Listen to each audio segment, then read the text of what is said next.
Hello नमस्कार, स्वागत है आप सभी का मेरे YouTube channel Goyal talent hub पर। आज हम क्लास 9 की एक्सरसाइज नंबर 1.3 करेंगे। देखिए, इसका हमें फर्स्ट क्वेश्चन दिया गया है, निम्नलिखित भिन्नों को दशमलव रूप में लिखिए और बताइए कि प्रत्येक का दशमलव प्रसार किस प्रकार का है। आप दशमलव प्रसार के बारे में जानते हैं? तो चलो मैं आपको बताती हूँ कि दशमलव प्रसार का मतलब ये होता है कि किसी संख्या में हम पॉइंट की संख्या होती है तो उसमें पॉइंट के बाद कितनी बार संख्या आई है। अगर संख्या 3 या 4 तक आई हो, 3 या 4 नंबर नहीं 3 या 4 बार आई हो तो वो शांत होता है। लेकिन संख्या अनंत तक चलती जाती है तो वो क्या होता है, अशांत होता है, या उसे हम अनवसानी आवृत्ति भी कह सकते हैं। देखिए फर्स्ट क्वेश्चन है 36/100। ये हमको एक प्रमेय के द्वारा बताया जाता है कि किसी भी संख्या के नीचे जितने जीरो होते हैं तो जब उन जीरो को हटाया जाता है तो वो जितने जीरो होते हैं उतने जीरो के बाद पॉइंट लगा दिया जाता है। जैसे यहाँ पे 2 जीरो है तो 2 संख्या के बाद में क्या लग जाएगा, पॉइंट, तो 0.36। अब ये यहाँ पर संख्या रुक गई है तो ये क्या है, शांत दशमलव प्रसार। नीचे देखिए 1/11, तो 1 में जब हम 11 का भाग देते हैं तो 0.09090909 डॉट डॉट डॉट ये चलता जाता है, यानी कि ये चलता चला रुक नहीं रहा, तो इसको हम क्या कहते हैं, अनवसानी आवृत्ति प्रसार। और इसको देखो 0.09 के ऊपर बार इसके द्वारा प्रदर्शित किया जाता है। बार का मतलब ये होता है कि ये 0 और 9 ये दो संख्याएं अनंत तक चलती जा रही है, चलती जाएगी, यानी इसके ऊपर क्या लगा दिया गया है, बार। देखिए 4 से 1/8, तो 8 चौके 32 और 1 33/8, और जब 33 में 8 का भाग देंगे तो 4.125, ये यहाँ पे रुक गई है, अतः ये क्या है, शांत दशमलव प्रसार। आगे फोर्थ क्वेश्चन देखिए 3/13, जब 3 में 13 का भाग दिया जाता है तो 0.230769 डॉट डॉट डॉट चलता जाता है, यानी कि रुक नहीं रहा, अतः इसको कहेंगे अनवसानी आवृत्ति प्रसार। आगे देखिए 2/11, जब 2 में हम 11 का भाग लगाते हैं 0.181818 डॉट डॉट डॉट चलता जाता है। देखिए ये यहाँ पे डॉट डॉट डॉट चलता जा रहा है, तो अतः ये क्या है, अनवसानी आवृत्ति प्रसार है। इसको हम लिख सकते हैं 0.18 के ऊपर बार, तो अतः ये अनवसानी आवृत्ति प्रसार। आगे देखिए 329 में जब 400 का भाग लगाया जाता है तो 0.820205 या 0.8225 आंसर आता है, ये यहाँ पे आके रुक जाता है, तो रुक गया, तो अतः ये क्या है, शांत दशमलव प्रसार। कौन सा प्रसार है, शांत दशमलव प्रसार। आगे सेकंड क्वेश्चन दिया गया हमें कि हमें 1/7 का मान दिया गया 0.142857 इसके ऊपर बार, और हमसे ना 2/7, 3/7, 4/7, 5/7 और 6/7 इनका मान पूछा गया है। तो ये क्वेश्चन एकदम इजी है।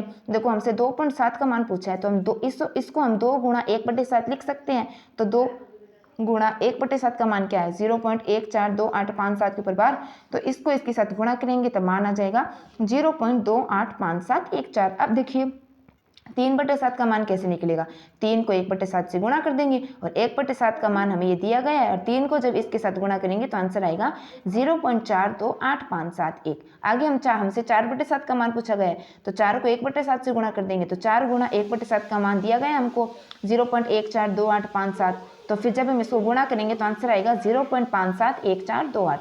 फिर हमसे 5/7 का मान पूछा है। 5/7 का मतलब होता है 5 को 1/7 से गुणा करना है, तो 5 गुणा 1/7 से गुणा कर दिया तो आंसर ये आ गया हमारे पास। अब हमको 6/7 का मान निकालना है, तो 6/7 का मान निकलेगा, 6 को 1/7 के साथ गुणा कर दो, हमने गुणा कर दिया और हमारे पास ये आंसर आ गया। तो इस प्रकार हमने सेकंड क्वेश्चन कर लिया। सेकंड क्वेश्चन में हमें 1/7 का मान दिया गया था और हमसे 2/7, 3/7, 4/7, 5/7 और 6/7 का मान पूछा था, जो हमने बता दिया। अब थर्ड क्वेश्चन आप देखिए कि निम्नलिखित को P/Q के रूप में व्यक्त करना है। P/Q यानी कि इनको अंश अपॉन हर के रूप में व्यक्त करना है। देखिए 0.6 के ऊपर बार इसको व्यक्त करना है हमने ना। देखो बार का मतलब क्या होता है, मैंने आपको बताया था, ये संख्या अनंत तक जाएगी, यानी कि इसको हम 0.666 लिख सकते हैं, और हमने इस संख्या को x मान लिया। क्या मान लिया, x, क्योंकि हम जानते हैं कि मैथ्स में हम कोई भी क्वेश्चन x मान के करते हैं, मान लिया। अब देखो ये तो x का मान है, मुझे 10x का मान चाहिए, तो मैंने x को अगर 10 से गुणा कर दिया तो इसको भी 10 से गुणा करना पड़ेगा ना। और जब हम इसको 10 से गुणा करेंगे तो एक पॉइंट कटने से एक संख्या इधर आ जाएगी और ये अनंत चलती जाएगी, 6.666। अब देखिए 10x तो 10x है। अब ये देखो ये 6 प्लस 0.666 है ना, और 0.666 का मान क्या है, x, तो इसको हम 6 + x लिख सकते हैं। अब देखो x एक साइड और बिना x एक साइड, तो 10x - x = 6, तो 9x का मान आ गया 6 और x का मान आ गया 6 के बट्टे में 9, और 3 दूनी 6 और 3 9, 2/3, यानी कि 0.6 के ऊपर बार।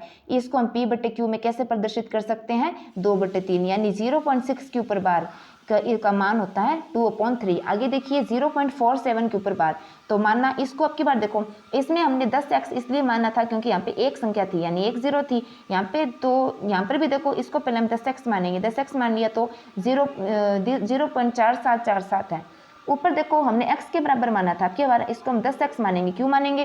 क्योंकि दो संख्या है जिसको अब की बार 100x मानेंगे, तो 100x के बराबर क्या हो गया 47.4747। अब देखो 100x बराबर क्या हो गया 47 की जगह 47 प्लस 0.4747 का मान कितना दिया गया 10x, ये आ गया। तो 100x माइनस 10x बराबर 47, 90x बराबर 47, x बराबर 47/90, यानी 0.47 के ऊपर बार को हम क्या लिख सकते हैं 47/90।